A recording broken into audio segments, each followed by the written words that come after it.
35 పేర్లు అసెంబ్లీకి సంబంధించి 4 పార్లమెంటుకి సంబంధించినటువంటి పేర్లు ఏదైతే ఉన్నాయో అభ్యర్థుల పేర్లు ప్రజాశాంతి పార్టీ అభ్యర్థుల పేర్లు కరెక్ట్గా ఎగ్జాక్ట్గా వైఎస్ఆర్ కాంగ్రెస్ పార్టీ అభ్యర్థులు ఎవరైతే పేర్లున్నాయో వాళ్ళకి పోలినటువంటి పేర్లని వాళ్ళని ఎంపిక చేసి దురుద్దేశంతో వైఎస్ఆర్ కాంగ్రెస్ పార్టీ ఓట్లను కొల్లగొట్టాలన్నటువంటి ఒకే ఒక దురుద్దేశంతో చంద్రబాబు నాయుడుతో ఈ యొక్క కేఏ పాల్ లాలూచీపడి డబ్బులు తీసుకొని ఈరోజు ఎక్కడి నుంచో హూస్టన్ అమెరికా నుంచి వచ్చి ఇక్కడ రాజకీయాలు నడుపుతూ ఉన్నాడు.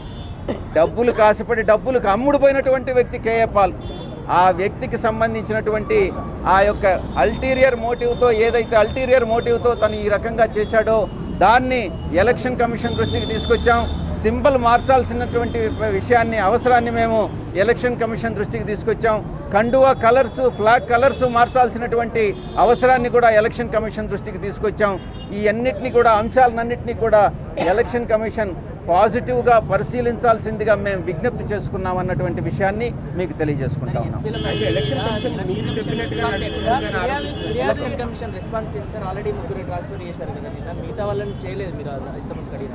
గతంలో ఎలక్షన్ కమిషన్ తీసుకున్నటువంటి నిర్ణయాలు ఏదైతే మేము టోటల్ డిమాండ్స్ పెట్టామో రిప్రజెంటేషన్ దాంట్లో 1-2 అంశాలు తప్ప మిగతా ఏటిని కూడా పరిశీలించి మాకు పాజిటివ్గా ఇవ్వలేదు.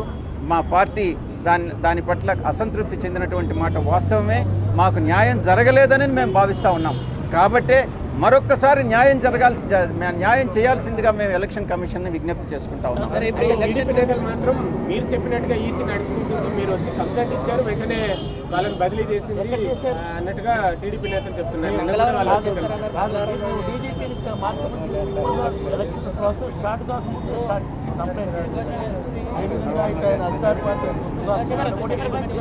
జగన్ గారు విశాఖపట్నం ఎయిర్పోర్ట్లో ఆయన జరిగిన హత్యా ప్రయత్నం కానివ్వండి, తర్వాత కానివ్వండి, ఏ విధంగా డీజీపీ ఒక్క తెలుగుదేశం పార్టీకి తొత్తుగా ప్రవర్తిస్తున్నాడో చెప్పడం జరిగింది.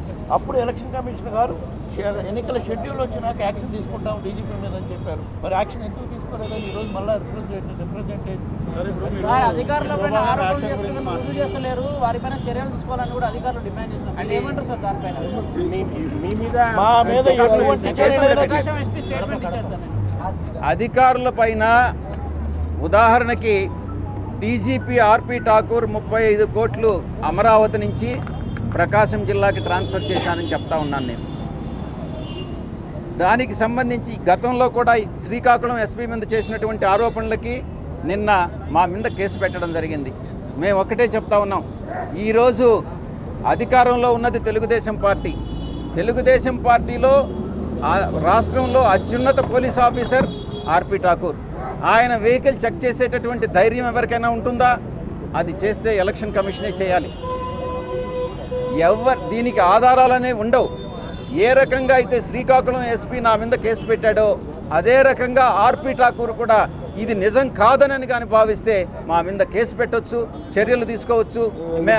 మేము దాన్ని ప్రూవ్ చేస్తామనే విషయాన్ని మీకు తెలియజేసుకుంటాం. మీరు ఇచ్చిన రిప్రజెంటేషన్లో చాలా వాటిని కూడా అమలు చేయలేదని చెప్పి మీరు ఇచ్చిన వాటిని అక్కడ అమలు చేయని పరిస్థితి ఉంది. పరిస్థితుల్లో వీటిని ఎట్లా అమలు చేస్తారు?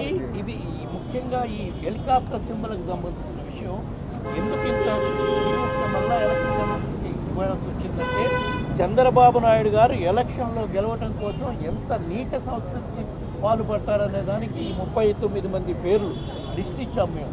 ఎట్లా ప్రజాశాంతి పార్టీ పేరుతోటి మా అభ్యర్థులు నామినేషన్ వేసినాక అదే పేర్లు సేమ్ అదే పేర్లతోటి నామినేషన్ వేయించారు. అంటే బ్యాలెట్ పేపర్లో మా అభ్యర్థి పేరు పక్కన కిందనో వాళ్ళ పేర్లు వస్తాయి. వాళ్ళది హెలికాప్టర్ సింబల్ కాబట్టి వాళ్ళకి ఓట్లు పడే అధికారం ఉంటుంది. కాబట్టి వైఎస్ఆర్ కాంగ్రెస్ పార్టీ అభ్యర్థులు ఓడిపోయేదానికి ఆస్కారం ఉంటుందని చెప్పి ఇంత నీచ సంస్కృతికి పాల్పడుతుంది అని చెప్పడానికే వచ్చాం. ప్రధానంగా న్యాయం చేయమని వాళ్ళని అర్జించాం. న్యాయం జరుగుతుందని భావిస్తాం.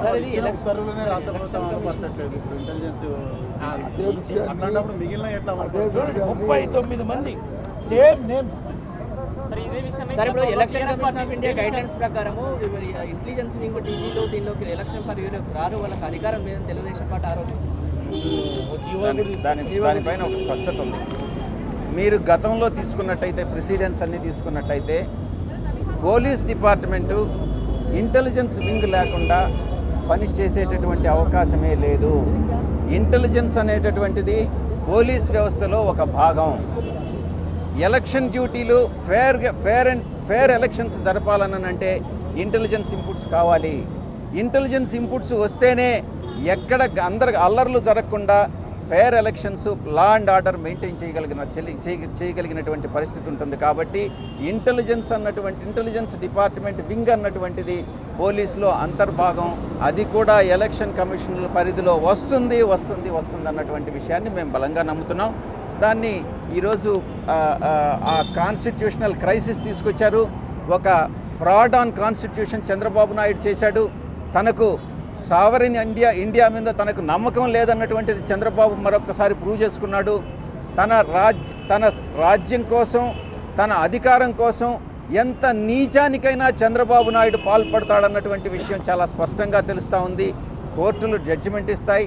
ఎలక్షన్ కమిషన్ మంచి నిర్ణయాలు మాకు న్యాయం చేస్తుందన్నటువంటి విషయాన్ని మేము ఆశిస్తూ ఉన్నాం. సార్, గతంలో టీఆర్ఎస్ కూడా ఇలాగే పోరాటం చేస్తుంది. వాళ్ళకి ఏంటంటే వాళ్ళకి ప్రభుత్వం రద్దు చేసి మీకు ఎందుకు గతం నుంచి మీరు ఇప్పటికి 4 సార్లు 5 సార్లు అడిగారు? మేము ఎలక్షన్ కమిషన్ని అదే నివేదించాం. మాకు న్యాయం చేయండి అని మేము అభ్యర్థిస్తూ ఉన్నాం. న్యాయం చేస్తుందని మేము ఆశిస్తూ ఉన్నాం. సార్, ఇప్పుడు బీజేపీ, వైకాపా ఎన్నికల కమిషన్తో కుమ్మంగా ఈ కుట్రలు చేస్తున్నారు. అధికారుల మీద సజావుగా